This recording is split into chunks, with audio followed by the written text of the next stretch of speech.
Halo teman-teman, selamat datang di channel Dimas F. Pratama. Sebelum disebut sebagai Indonesia, wilayah Indonesia disebut dengan Nusantara. Pasalnya, nama Indonesia sendiri baru digunakan pertama kali saat Kongres Pemuda II, 28 Oktober 1928. Dikutip dari salah satu materi belajar, sejarah Indonesia diawali dengan zaman prasejarah, zaman sejak bumi Indonesia didiami dan berakhir setelah Indonesia mengenal tulisan. Dalam hal ini, prasasti tertua yang ada di wilayah Indonesia adalah Prasasti Kutai. Berdasarkan hasil penelitian, diperkirakan Prasasti Kutai dibuat pada abad ke-5 Masehi, tapi ada juga yang menyebutkan pada abad ke-4. Masa ini mungkin tidak dapat diteliti melalui prasasti, namun bisa diteliti melalui fosil-fosil yang ditemukan. Masa kerajaan Hindu-Buddha dan Islam. Masuknya budaya dari India yang bercorak Hindu maupun Buddha tidak terlepas dari jalur lalu lintas pelayaran dagang antara India dengan Cina pada abad ke-1. Kerajaan Kutai merupakan kerajaan Hindu-Buddha pertama di Indonesia.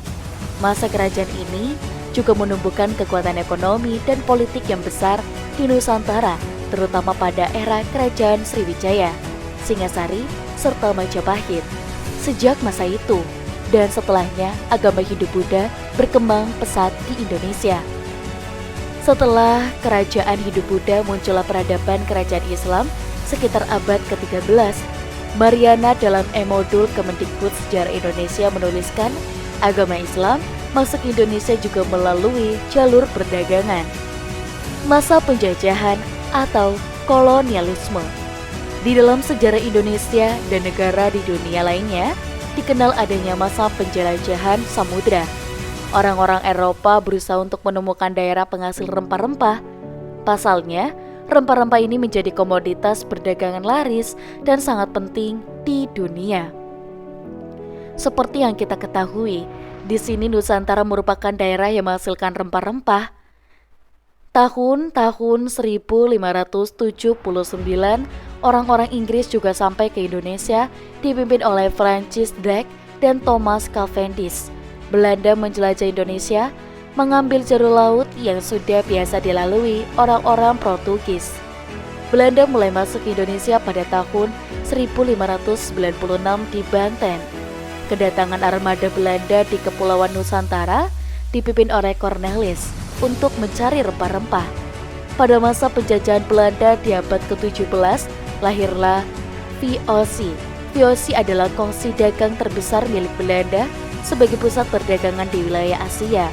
Dengan melakukan monopoli perdagangan serta intervensi politik Nusantara, dibubarkan pada tanggal 31 Desember 1799 karena korupsi, problem manajemen, dan juga utang. Saat Belanda menjelajah Indonesia, disebut juga dengan istilah imperialisme dan kolonialisme, dan muncullah kedatangan Jepang.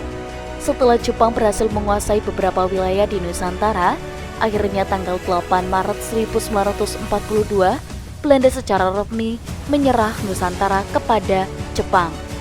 Jepang masuk pertama kali ke Indonesia pada tanggal 11 Januari 1942 di Pulau Tarakan, Kalimantan Timur. Pada masa penjajahan Jepang di Indonesia, Jepang juga melakukan perubahan-perubahan terkait budaya. Ambisi Jepang dalam menguasai wilayah Asia Pasifik harus sirna karena Jepang telah menandatangani penyerahan diri kepada sekutu di atas kapal USS Missouri. Peristiwa tersebut juga merupakan penandatanganan yang menandakan Jepang kalah sekaligus menandai berakhirnya Perang Dunia Kedua. Kekalahan-kekalahan yang terjadi membuat Jepang semakin terdesak dalam pertempuran di Pasifik.